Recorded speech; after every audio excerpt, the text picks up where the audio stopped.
we were at the southwestern wall.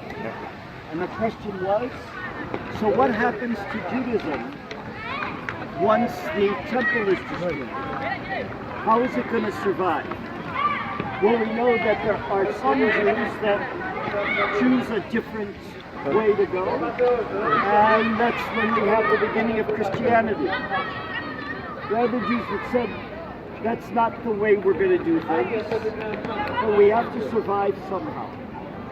And the story, which you don't have to open it right now, but I have it summarized because it was a little too long to quote directly.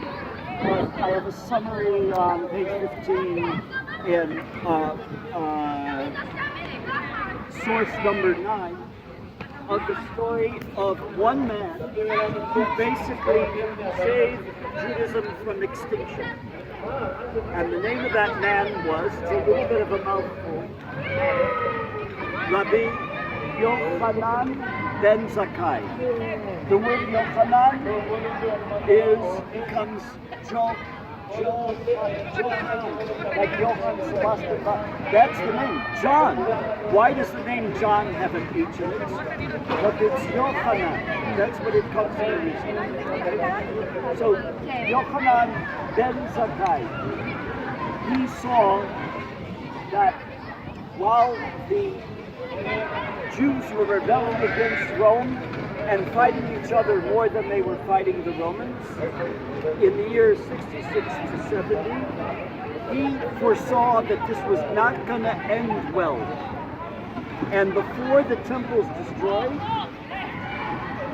he picks himself up and sneaks his way out of the city by pretending to be dead, which is one way to do things.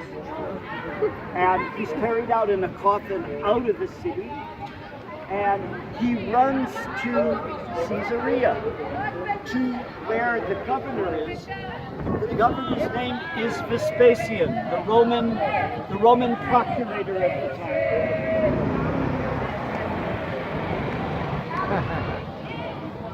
And he goes to the Roman procurator and says, peace unto you, shalom aleichem, Emperor of Rome. And Vespasian says, why are you calling me the emperor? I'm not the emperor. You've insulted the emperor. For that, I'm going to have you killed. Take him away. And as they're dragging Yochanan ben Zakkai, who had a hard time pronouncing his own name, as they're dragging him away, a messenger comes from Rome and says, the emperor is dead, and you've been picked to be the new emperor. Vespasian scratches his head for a second. He says, wait a second.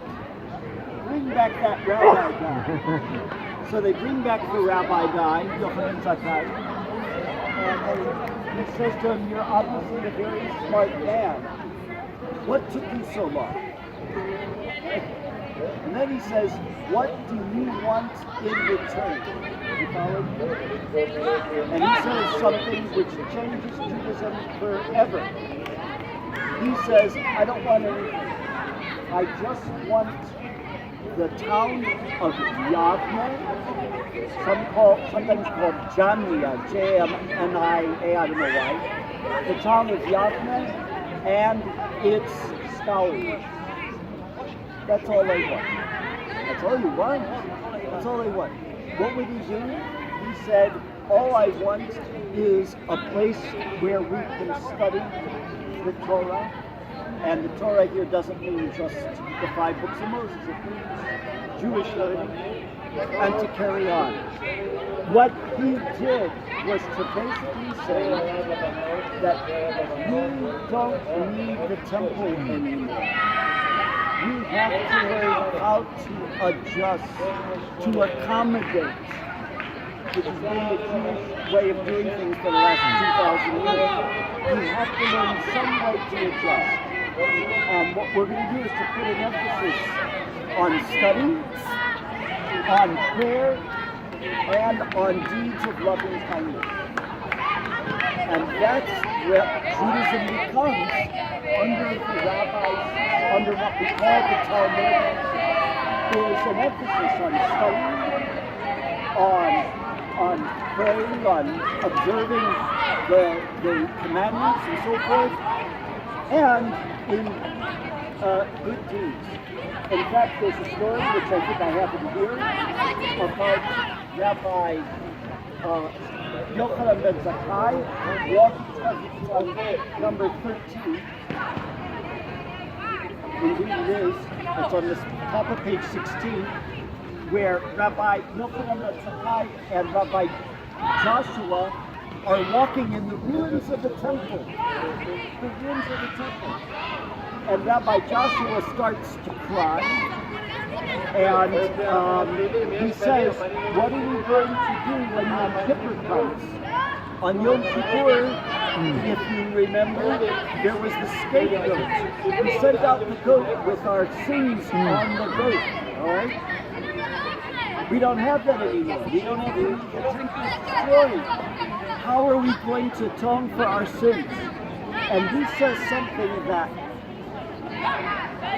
doesn't sound like a Jewish response, pardon me. He says, we have something that's as such just as important as the temple, and that is what? Deeds of loving kindness. We are going to, that is what is going to be our atonement. Now this was radical, because what it did was to say that that which was the center of Jewish life since around the year 950 BC all the way to 70, meaning the first temple and the second temple, we're saying that it's no longer important. So what Rabbi Yochanan would say is, it's not that it's not important anymore, but we don't have the temple anymore, we have to adjust. So we can mourn about the destruction of the temple. We can pray for the temple to be recreated. But what the hell are we going to do in the meantime? And that's how Jerusalem turns from that which was dependent on the temple to a religion which was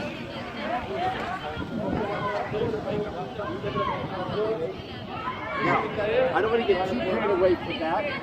But that's how Judaism survived. What about Jerusalem, when the temple is destroyed and the Romans win, the Jews were not kicked out of the land of Israel. It's very important to understand. Jewish life moved mostly to the north. That's where the Jewish people thrived. In the 3rd, 4th, 5th, 6th century, even the 7th century, Judaism thrives in the Galilee and in other places of the world. What about Jerusalem? Well, during the Crusade, during the Byzantine period, Jews were not allowed to live in Jerusalem. They basically said, you're not going to live here. You can live elsewhere. We're not kicking you out of the land of Israel, but you can't live in Jerusalem. It wasn't until after the Muslim conquest in 634 the Jews began to think about coming back and living in the city, which they started to do. Which brings me to what I was saying before. There's no more temple. Why should we live in the city? What is the point? And so I have lots of points here, which I'll try to bring out. But I'll bring you one from the Talmud, just one. I'll read it to you. You don't have to turn to it unless you really would like to do so.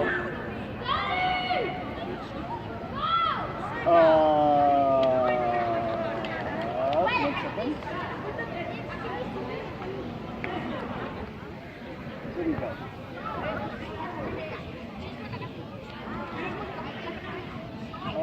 Number 18. It says in the Talmud, which is compiled, I guess up until about the 5th or 6th century, depending on where you are.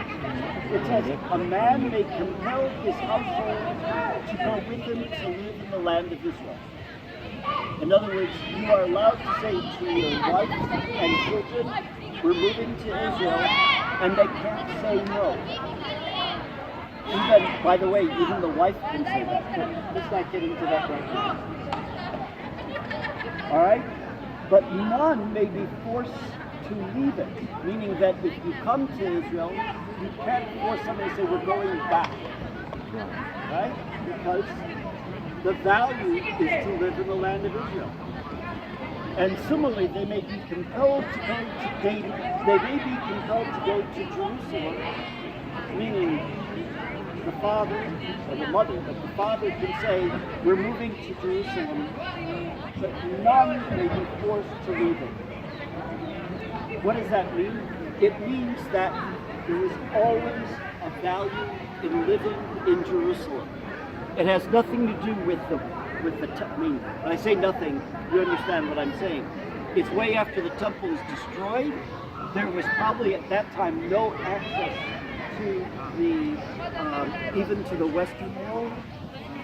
But the value was to live in Jerusalem. Where does this come from? That living in Jerusalem itself is of the value not connected to the temple anymore. So there's something going on there. And then, if you look at our liturgy, at Jewish prayers throughout the centuries, you have similarly, we are always saying we're going to return to Jerusalem in number 15 here. It's about the wedding ceremony. Out of 7 blessings in the wedding ceremony, 2 focus on Jerusalem. Why? Why? Is it like fantasy for the end of days?